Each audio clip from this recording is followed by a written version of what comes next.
প্যারিসে 1938 সনে। সেখানে তারা বললেন কি, রাশিয়া যে এর মধ্যে একটা বিপ্লব ঘটে গেছে, সাধারণ মানুষ তাদের অধিকারের জন্য দাঁড়াচ্ছে এবং উপনিবেশিক দেশগুলির স্বাধীনতার জন্য তড়পানো শুরু করেছে, ভারত, ভিয়েতনাম, সেইটাকে দমন করার জন্যে তারা যুদ্ধের 1 বছর আগে 1938 সনে প্যারিসের সম্মেলন করেন।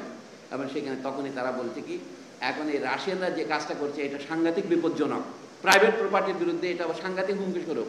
তখন তারা বলছে যদিও বা লিবারালিজম ব্যর্থ হয়েছে, যার কারণে মহাযুদ্ধ লেগে গেছে, তবু লিবারালিজম ছাড়া, অর্থাৎ ব্যক্তি স্বাধীনতা, অবাধ বাণিজ্য, এগুলি ছাড়া আমাদের মুক্তির আর কোনো পথ নেই। এই জন্যই তখন থেকে নামটা শুরু হয়েছে নিউ লিবারালিজম বা নতুন লিবারেল নীতি।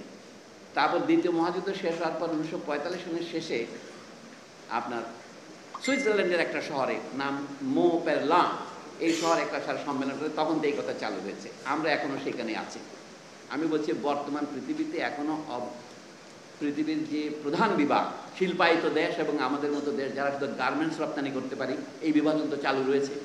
এবং সেই অন্যায়টা আমি এখানে বলছি, আমাদের পুলিশের যে দোষ আমরা খুঁজতেছি, আমাদের যে নতুন সম্পদ অর্জনের যে রেজিম শুরু হয়েছে, সেটার সাথে ভাগ করে আমাদের এই ধনীদের, নব্য ধনীদের ধন সম্পদ পাহারা দেওয়ার জন্য যে ইন্ডাস্ট্রিয়াল পুলিশ আপনারা করতেছেন, আপনি কাজে কাজে এই ধন সম্পদ এবং অবৈধভাবে অর্জিত সম্পদ, প্রিমিটিভ অ্যাকিউমুলেশন অফ ক্যাপিটাল রক্ষা করার জন্য পুলিশকে কাজে লাগাচ্ছেন।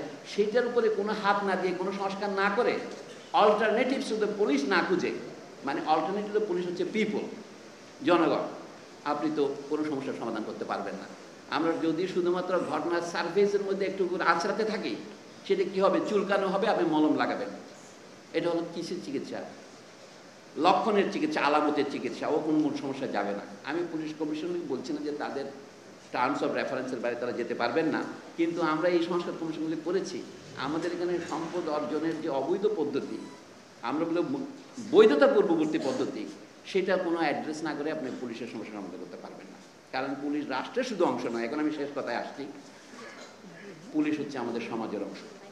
সমাজকে এখন ইংরেজিতে বলে সিভিল সোসাইটি। এটা কি জন্য? সমাজ বলতে আমরা গোটা জাতি বুঝাতাম, এখন দেখেন সমাজকে আমরা দুভাগে ভাগ করেছি। সিভিল সোসাইটি মানে পুরো সমাজে বসার কথা ছিল, এখন সিভিল সোসাইটি হয়েছে সমাজের সেই অংশ, বাছাই করা অংশ, যারা জনগণ থেকে আলাদা। কাজে সংকটের 4টা চেহারা দেখা দিয়েছে আমাদের। একটা হচ্ছে রাষ্ট্র, একটা হচ্ছে তার বৈধ অংশ, আর একটা তার অবৈধ অংশ। এই বৈধ অংশের মধ্যে পুলিশ আছে, আর বাকি জনগণকে আমরা ভাগ করে ফেলেছি। আগে যেটাকে বলতাম, আমার এদের সব মানুষের জাতি ভাগ হয়েছে এলিট বা সিভিল সোসাইটি, তাদেরকে পুরনো বাংলায় বলে বাবু সমাজ বলা যেতে পারে। আপনারা কেন, কি কারণে যে সুশীল সমাজ বলেন, আমাদের দুর্দশার এটা একটা লক্ষণ, আমরা বাংলা ভাষাটাকেও নষ্ট করেছি।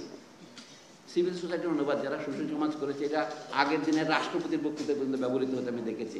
তাদের মধ্যে তারা ঘটনার আদ্যেও নাই, অন্তেও নাই, আসল ঘটনাটা বোঝে না। এই সমাজের জনগণ থেকে 2 ভাগে ভাগ করলেন আপনি। যারা জনগণের মধ্যে কর্তৃত্ব করে অভিজাততন্ত্র, আশরাফ, তারাই হয়েছে সিভিল সোসাইটি। আর বাকি জনগণ আপনি পিপল বলেছেন। আমি ওই জন্য বললাম, পুলিশের বিকল্প সিভিল সোসাইটি নয়, পুলিশের বিকল্প তো গোটা জাতি, দ্য পিপল। কিন্তু হু ইজ দ্য পিপল, এই প্রশ্ন আমাদের জিজ্ঞেস করা উচিত। আমি এখানে দাঁড়িয়েছি কোনো উপদেশ দেওয়ার জন্য নয়, আমি কিন্তু আমার প্রশ্নগুলো জিজ্ঞেস করার যে সুযোগ দেওয়ার জন্য আপনাদেরকে ধন্যবাদ, কৃতজ্ঞতা, শুকরিয়া জানাচ্ছি। শুধু সেই কথাই বলবো, পুলিশের সাথে জনতার বিভক্তির গোড়া যেতে হবে। এটা হচ্ছে রাষ্ট্রের সাথে জনতার বিভক্তি। এই রাষ্ট্র তো জনগণের রাষ্ট্র হয়ে উঠতে পারছে না। শেষ পর্যন্ত আমাদের ফুটতে হবে সেই পদ্ধতি, তাকে যে নামই দেন না কেন, গণতন্ত্র। এবং গণতন্ত্র বলতে আমরা স্বাভাবিকভাবেই বুঝি যে 5 বছর পর নির্বাচন, সেটা একটা গুরুত্বপূর্ণ ঘটনা। কিন্তু গণতন্ত্রের আরও এলাকা আছে, আপনি ঘরে ঘরে প্রতিদিনের গণতন্ত্র আছে, এবং সেই গণতন্ত্রকে অস্বীকার করার জন্যই আমরা এখন মঙ্গলস্তোত্র আওড়াতে শুরু করেছি। এমনকি রবীন্দ্রনাথ ঠাকুরের গান, আপনাদের যে পুলিশের একটা যে ম্যাগাজিন বেরিয়েছে, তাতে আমি একটা লেখা উদ্ধৃত করেছি, দেখতে পারেন, যাদের ইচ্ছা হয় পড়ে দেখতে পারবেন, যারা দেখেন না। আনন্দ লোকে মঙ্গল আলোকে বিরাজ সত্য সুন্দর। দেখা যাচ্ছে কি, সত্যের সাথে মঙ্গল বা অমঙ্গলের কোনো সম্পর্ক নাই।